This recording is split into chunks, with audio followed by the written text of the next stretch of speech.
Matthew chapter 24 and verse 42. Kung nasa amen? Tanamaning dogpaliw para sa magbasa pulong sa Diyos. English yun na, sa ikaduha. Matthew 24 verse number 42. Watch therefore, for ye know not what hour your Lord doth come. But know this, that if the good man of the house had known in what watch the thief would come, he would have watched, and would not have suffered his house to be broken up. Therefore, be ye also ready. For in such an hour as ye think not, the Son of Man cometh. Who then is a faithful and wise servant, whom his Lord hath made ruler over his house, to give them meat in due season? Blessed is that servant, whom his Lord, when he cometh, shall find so doing. Bisaya, verse 42. Busa pagbantay, kay kamo wala masayod, unsang taknaa ang inyong Ginoo moabot. Apan hibaloy kini, nga kon ang agalon sa balay na hibalo pa sa unsa nga takna ang kawatan moabot, siya unta magbantay og dili gayud magtugo sa iyang balay nga malungkab. Busa kamo usab mga andam, kaysa maong takna nga kamo wala naghunahuna ang anak sa tao nagaabot. Nan, kinsa ang matinudanon ug maalamon nga sulugoon, si kinsa sa iyang agalon, gihimo nga magmando ibabaw sa iyang panimalay, aron sa paghatag kanila sa pagkaon sa tukmang panahon, bulahan kana nga sulugoon, si kinsa sa diha nga ang iyang agalon nagaabot, makaplagan nga nagabuha sa ingon. The message this morning is very simple. Title is this: Jesus is coming. Are you ready? Moabot gayud si Jesus, andam na baka. Moabot gayud si Jesus, andam na baka. Magampo na ta, dayon ko mo makalingkod para sa mensahe karong buntag. Father, would you bless the message this morning? Would you fill me with your spirit as I preach right now? God, you know I need you. Lord, you know I'm weak. And Lord, I need your power. Holy Spirit of God, would you fill me this morning? Would you guide my thoughts? Would you help my Visayan as well as my English? Help me to be clear. Please, dear God, stir our hearts this morning. Help us, God, to take another step in following your will. Help us, Lord, to make good decisions. Work in our hearts, we pray. In Jesus' name, amen. Pwede ka mo maglingkod. Usa sa pinakanindot ng kamatuoran sa Biblia, mao ang saad ni Kristo nga mubalik siya pohon aron mukuha kanato gikan ni ining daotang kalibutana. We have a little bit of a Bible study this morning, so keep your Bible ready. Turn with me to 1 Corinthians chapter 15 and verse 51. 1 Corinthians chapter 15 and verse 51. Kung wala kay Biblia, pwede ka maminaw ra. Kung na kay Biblia, pwede ka mo turn, palihok. 1 Corinthians chapter 15 and verse 51. Kung nasa amen? Keep, if you have a paper or something, keep it, because we're going to come back to this passage again. Basi makamark ka, na kay ribbon. Pwede ka magmark nining adapit. Kaya mubalik ta in just a few minutes. 1 Corinthians 15 verse 51. Behold, I show you a mystery. We shall not all sleep, but we shall all be changed. Tanawa, ako mopakita kaninyo sa og usa ka misteryo. Dili ang tanan kanato mga tulog. I think he's talking about church on Sunday morning. And dili ang tanan kanato mga tulog, apan kita nga tanan mga usab.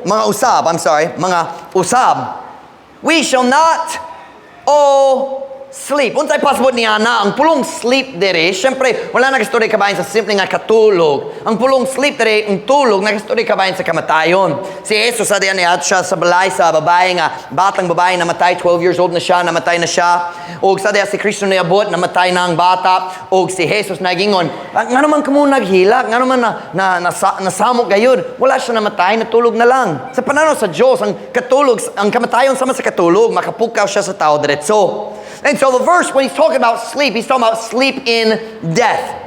ang katulog diha sa kamatayon. Si Paul nagingon diri, kitang tanan nga naluwas, dili kitang tanan mamatay. Naay mga tao, sumala sa Biblia, naay mga tao nga naluwas or mga tao nga maluwas pa, nga dili gayud mamatay. Ang Biblia nagingon sa Hebrews, it is appointed unto man once to die. Pero sumala sa Biblia, dili kitang tanan nga naluwas, mamatay. Naay mga tao, puhon-puhon, molikay sa kamatayon. Sama ni Enoch, diya sa Genesis, o Elijah, diya sa, I think it's 1 Kings. Naay pipila, dili pipila, naay mga Kristohanon. Maybe kita nga naluwas na, or basin ang tao nga maluwas pa sa umaabot, pero nagayud mga tao nga dili gayud mamatay. Apan, kitang tanan mga usob. What does he mean by that? Dili ta matulog, dili ta mamatay, apan kitang tanan mga usob. Here's what that means. Kitang tanan, puhon-puhon, hatagan, o bagong lawas, nga sakto gayud alang sa pagkinabuhi dito sa langit. Let me show it to you. Go back one verse to verse 50. 1 Corinthians chapter 15 verse 50. Ang lawas nga kita naakaron o nabatunan no to karon, dili angay para sa langit. Kini nga lawas na dagang problema, na sala, na sakit. Kini nga lawas dili angay para sa langit. 1 Corinthians 15:50. Sorry. Kung nana sa amen.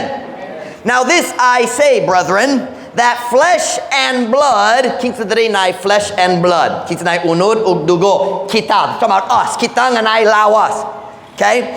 Flesh and blood cannot inherit the kingdom of God, neither doth corruption inherit incorruption. Bisaya, karon ako magingon niini mga igsoon nga ang unod ug dugo dili makapanunod sa gingharian sa Dios, ni ang pagkadunot makapanunod sa walay pagkadunot. Kini nga lawas nako madunoton. Kung mamatay ko karon, 3 days na, madunot na, mag-start madunot. Bisa ng mga tao, naghimo sa tanan nilang dito sa Gamalinda, sila maghimo sa, unsay tawag niya nga proseso para sa lawas? Embalming ba? Unsay basaya niya na? I don't know that word, but you all know it. So, okay naman ta. Okay. So, bisan mag-embalming gayud, 30 days, ang pinakataas. O bisan mag-embalming sa tanan, kung mubot sa 30 days, dili ka gana mo kita ni Ana. Diba? Kini nga lawas na to, madunoton. O ang Biblia nagayon diri, ang atong unod o dugo, kini nga lawas, dili makasulod sa langit uban sa Diyos. Kini nga lawas na to, I just said that, I'm getting ahead of myself. Busa, kung naay tao nga naluwas na o mamatay na siya, kung mamatay ang lawas diretso ang iyang kalag mo ato sa langit o ang Diyos mo hatan niya sa laing klase sa lawas nga angay alang sa pagkinabuhi dito sa langit. Does that make sense? Look with me, we just read verse 50, go back to 51 again. Tanawang verse 51 pag-usab. I'm gonna get my block kay kusog ang hangin. Verse 51, nakita na sa amen? Behold, I show you a mystery. We shall not all sleep, but we shall all be changed. Dili ang tanan kanato mga tulog, apan kita nga tanan mga usab. What does that mean? Dili kitang tanan mamatay. Naay mga Kristohanon, basing karon o sa umaabot pa, nga dili gayud mamatay, pero kitang tanan mga usab. Kitang tanan makaangkon sa laing klase sa lawas nga angay para sa pagkinabuhi dito sa langit. Does that make sense? Nasabtan ba ninyo? We're talking today about dili ang tanan na luwas na nindong asad sa Biblia. Naadlaw si Kristo magbalik gikan sa langit diri sa kalibutan aron mokuha sa mga naluwas ug dalon na I can't talk. Og modala kanato balik sa langit uban niya. Let me show you another one. John chapter 14 verse 2. The Bible doesn't talk a lot about what we call the rapture, but there's quite a few. Mas daghang kabayan sa glorious return, sa katapusan sa tribulation period, pero ubay-ubay sa mga verses sa kabayan sa rapture. John chapter 14 verse 2. John chapter 14 verse 2. Kung nana sa amen. In my Father's house are many mansions. If it were not so, I would have told you. I go to prepare a place for you. And if I go and prepare a place for you, I will come again and receive you unto myself, that where I am, there ye may be also. Bisaya, sa balay sa akong amahan, adunay daghang mga mensyon. Kung dili pa kini tinuod, ako nagsulti unta kaninyo. Ako mo adto aron sa pag-andam og dapit alang kaninyo. O kung ako mo adto og mo andam og dapit alang kaninyo, ako mo anhi pag-usab og mo dawa kaninyo nganhi sa akong kaugalingon aron hain ako atwa usab kamo. Paminaw na ko karong buntag, Truth Baptist Church. Kung naluwas na ka karon man si Kristo na dito sa langit nga nagaandam sa dapit alang kanimo. O siya misaad, kung ako mo adto og mo andam sa dapit, sigurado ako mo balik aron mo kuha ninyo o mo dala ninyo ngadto sa balay sa akong amahan aron magpabilin uban nako hangtod sa kangtuoran. What a promise!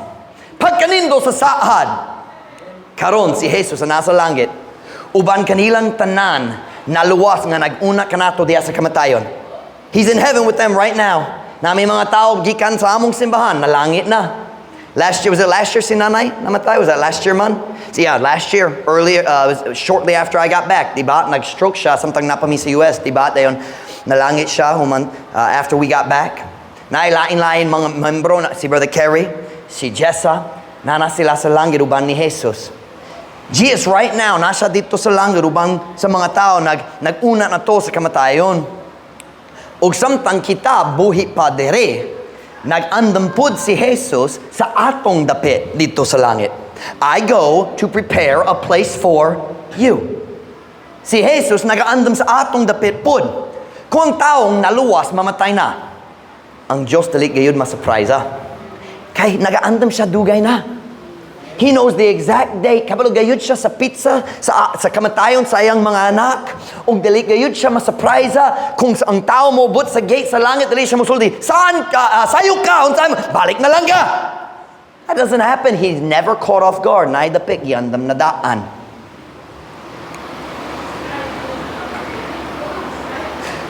Ug kung ang tao mamatay na, kana nga tao mo diretso. Watch me now. This is important doctrine. Kana nga tao mo diretso nga to sa langit sa dapit nga giandam ni Jesus alang kaniya. Now listen to your pastor this morning. Ang Biblia wala gayud nagtudlo nga ang mga kalag sa tao maglaag-laag diri sa kalibutan human sa kamatayon. That is not Bible doctrine. Kana ang superstition kabuwang. I'm sorry.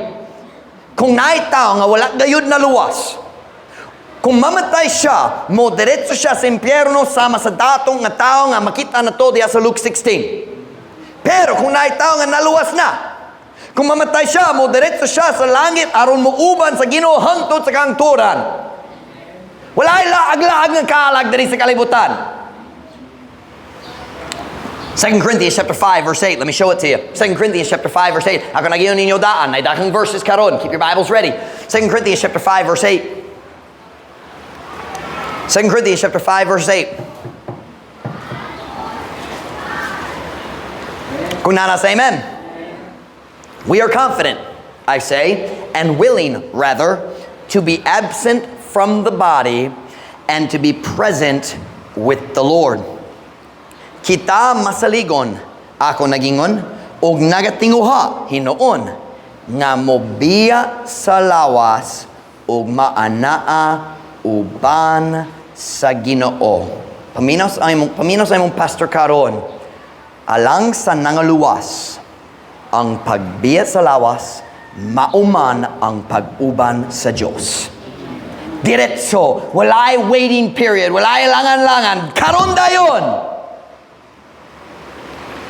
Apan, dili ang tanan tao nga naluwas, mamatay. Because Paul said, we shall not all sleep. Because Jesus said, ako mo ato aron magandam sa dapit, ug kung ako mo andam sa dapit, sigurado ako mo balik aron mo kuha ninyo. Dili kitang tanan mamatay. We're talking today about the doctrine we call the rapture. The rapture of the believers. Now, ang pulong rapture, wala nakitaan dito sa Biblia. Pero ang idea sa rapture na amang good. Let me show it to you. Turn with me to 1 Thessalonians chapter 4. 1 Thessalonians chapter 4 and verse 16.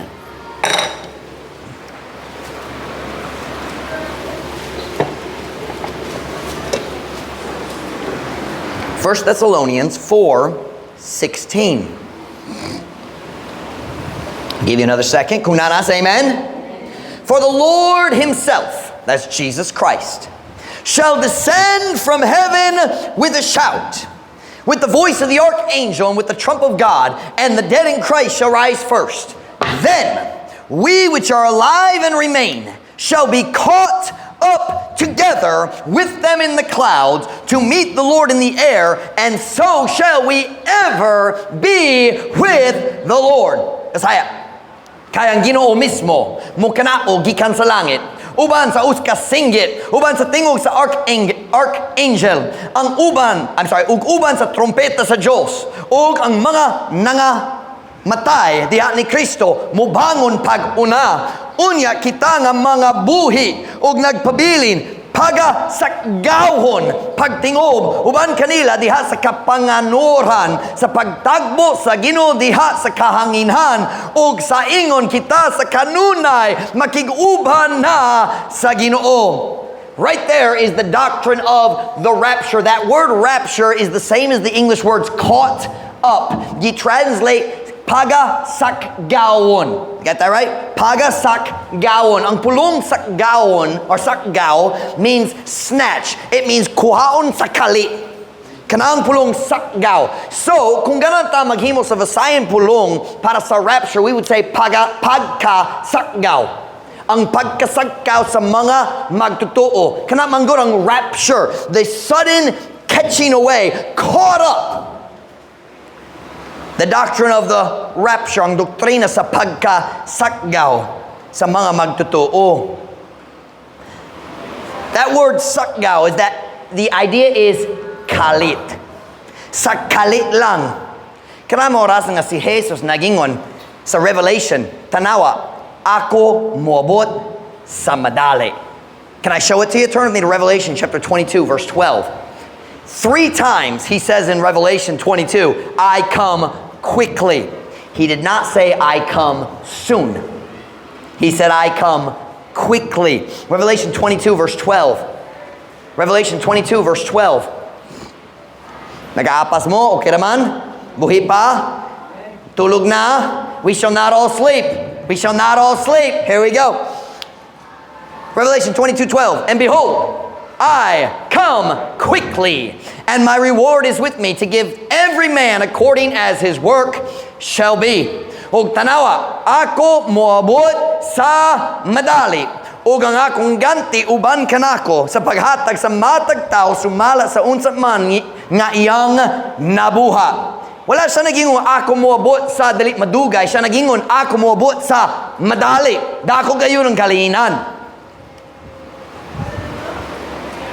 The rapture is going to be sudden. Kalit lang. Just walay warning, walay pagpasidaan. Kalit na makuha ang mga naluwas. Pero, what ta kabalo kanusa man. Go with me to Matthew 24. One of our text verses earlier, Matthew 24. Matthew 24, verse 44. Took me a little longer than I thought. We're going to get to 1 Corinthians 15 again in a minute. Matthew 24, verse 44. Matthew 24, verse 44. Kung nanas, amen. Therefore be ye also ready, for in such an hour as ye think not, the Son of Man cometh. Busa kamo usab mga andam, kay sa maungtak na nga kamo wala naghuno-huna, ang anak sa tao nagaabot. The rapture of believers is going to happen suddenly at a time when you don't expect it. What's that? Walat damha? I read that recently. Walat damha. I saw that in the Bible. Ang I have a hard time with that word, sakgaw, sa mga magtutuo, mahitabo sa walay pagpasidaan. Kali lang, no warning. and no opportunity to get ready. Now go back with me to 1 Corinthians chapter 15. I told you we were coming back. I forgot how long it would take to get there. 1 Corinthians 15 and verse 52. 1 Corinthians chapter 15 and verse 52. 1 Corinthians chapter 15 verse 52. Give you another second. Kung nasa amen? In a moment, in the twinkling of an eye, at the last trump, for the trumpet shall sound, and the dead shall be raised incorruptible, and we shall be changed. Remember earlier, we shall not all sleep, but we shall all be changed. This is the next verse. Bisaya, sa kalit, sa pagpamilok sa mata, sa katapusan nga trumpeta, kayang trumpeta pagapatingugon, o ang mga patay pagabanhawon, nga dili na madunuton, o kita mga usab. Unsa man ang kadali sa rapture, ang kadali sa pagkasakgaw sa mga magtutuo, sa kali, diha sa pagpamilok sa mata. Unsa kadugay ang pagkuha nato kana? What is the fastest muscle in your body? Right there. Nagmotor ka, kalit lang na insekto right there.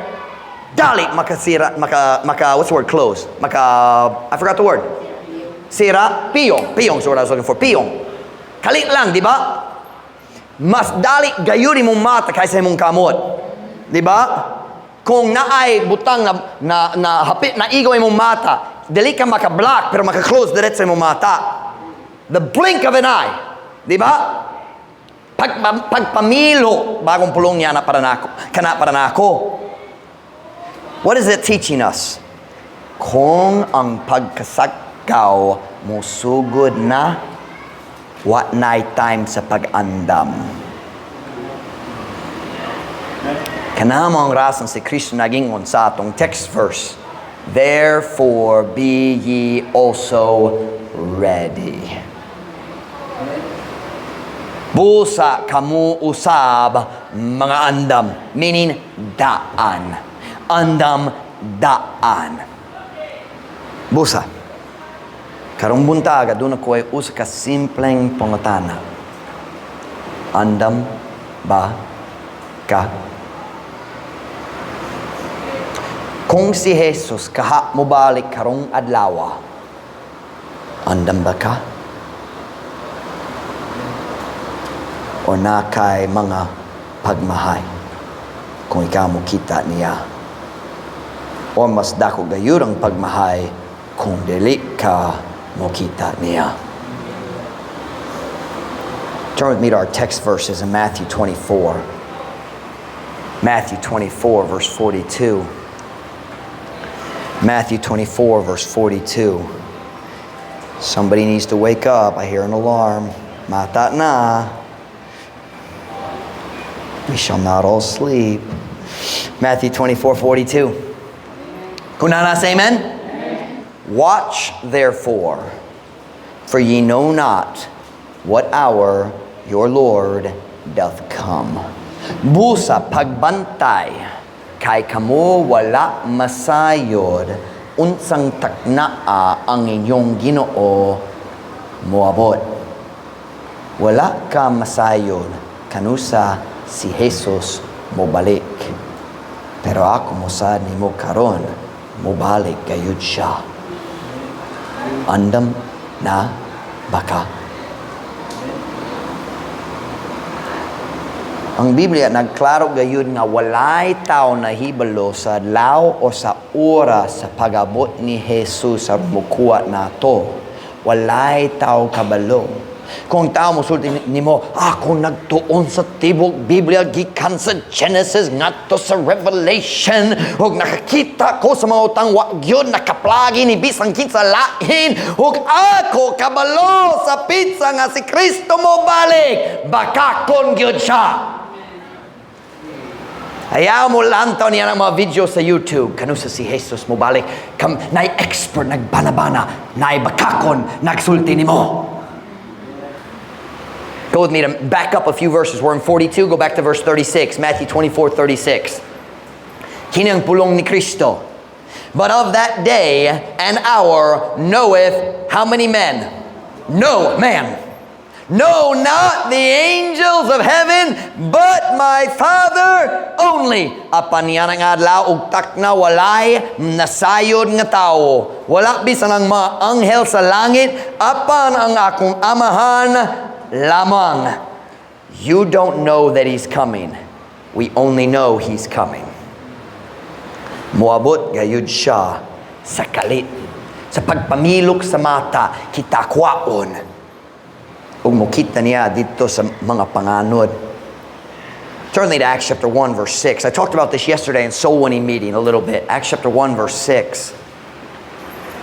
Acts chapter 1 verse 6.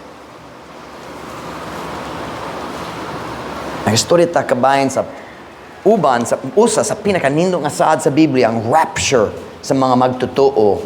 Kwaon na to gikan niini nga daot nga kalibutan. Acts chapter 1 verse 6. Kung nasa amen? When they therefore were come together, they asked of him, saying, Lord, wilt thou at this time restore again the kingdom of Israel? Si Jesus hapit na nagbalik sa langit. O sila naghunahunag yapon, basin si Kristo magpahimutang sa iyang gingharian karon.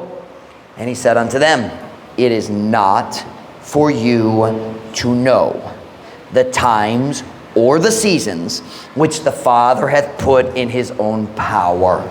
Pasaya, busa sa diha nga sila nakatigom, sila nangutana kaniya nga nagaingon, Ginoo, buot ba ikaw ni ining panahon na mo tukod pag-usab sa gingharian sa Israel?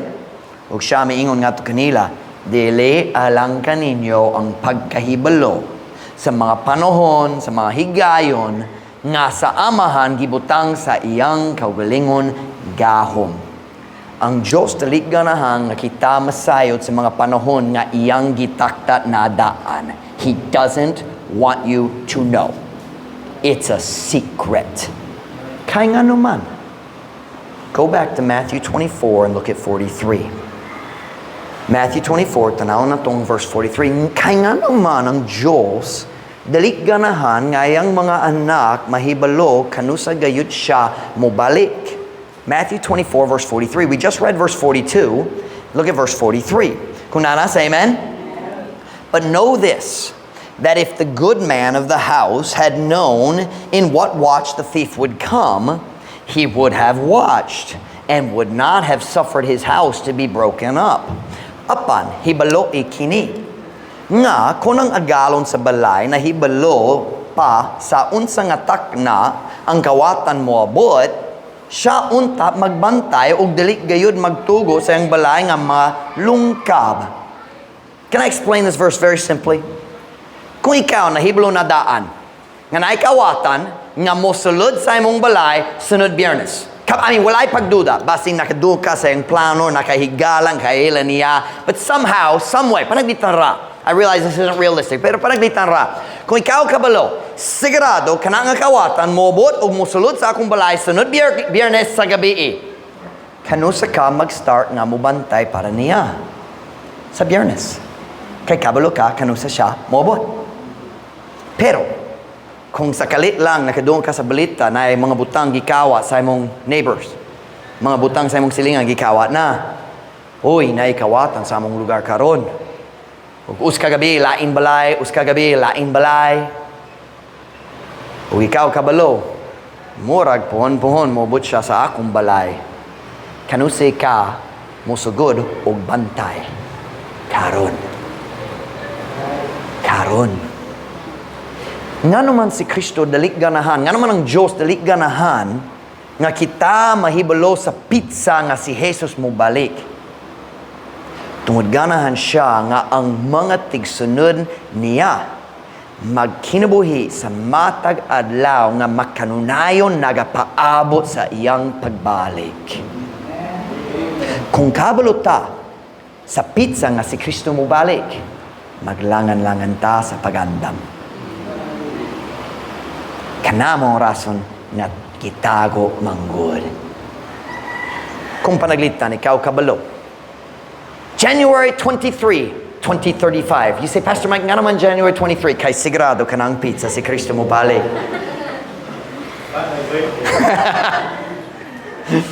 Kung ikaw kabalo gayud, si Kristo mo balik, January 23, 2035, unsa nga atong attitude? Napay time. Magkalagad ko sa Ginoo sunod tuig, dali kinahanglan karon. Diba?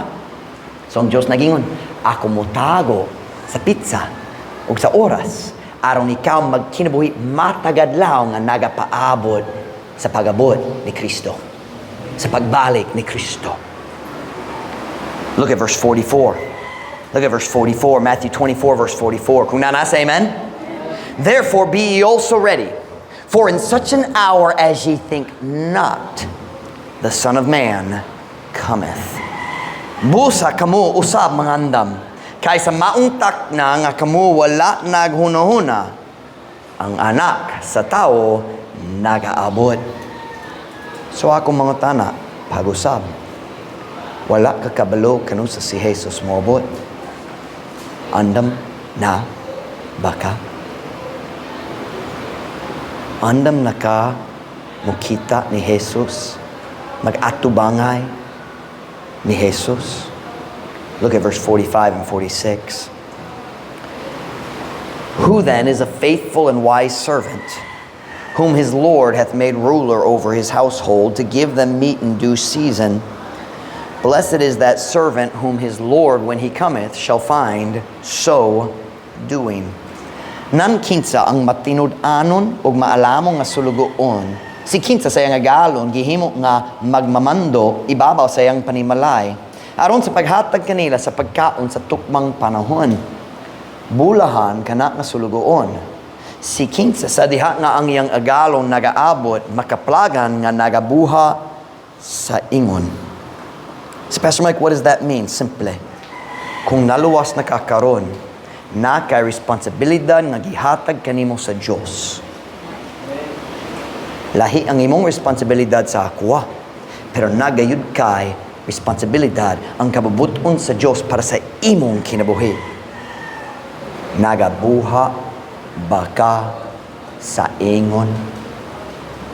Nagabuha baka karon sa iyang kabubuton alang sa imong kinabuhi o naglangan-langan baka? Pila ka Kristohano nagplano pohon-pohon nga moalagad sa Ginoo, pero napay usa ka laing butang nga kinahanglan himuon una.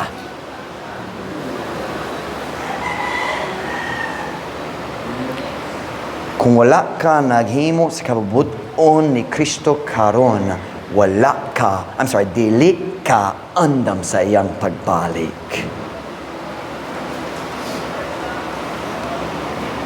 Pasin na itaw dari karong buntag, ug wala pa ka naluwas.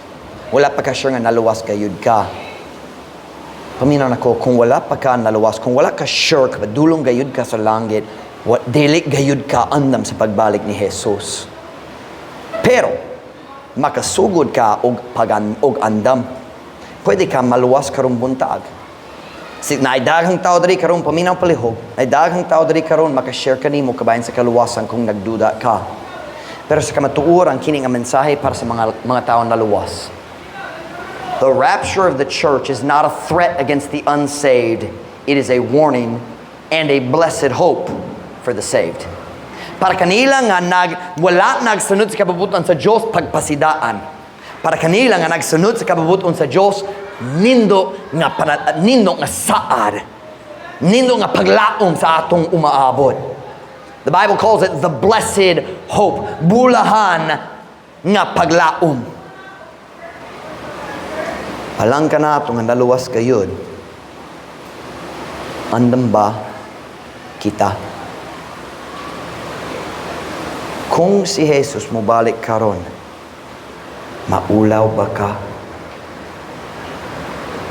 O mas mayo pa, kung ikaw mahibalo nga si Jesus mo balik gayud karon December 31, wala na'y pagduda. If you knew that, unsay mga kausbanan himuon nimo sa imong kinabuhi sa 2024? Unsay lahi? Unsa ma adjustments himuon nimo karon tuig kung kabalo gayud ka karon December 31 ako mo kita ni Jesus. Nabay kausbanan? Murag. And whatever that change is, that's exactly what you should do in 2024. Kayang Diyos nag-expectar na kita nga naluwas magkinabuhi sa matagadlaw nga nag-expectar si Jesus mo balik karon.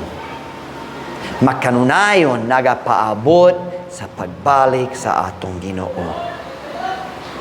Ako maghangyo nimo karon, ayaw maglangan-langan. Dagang Kristohanon nagplano pa.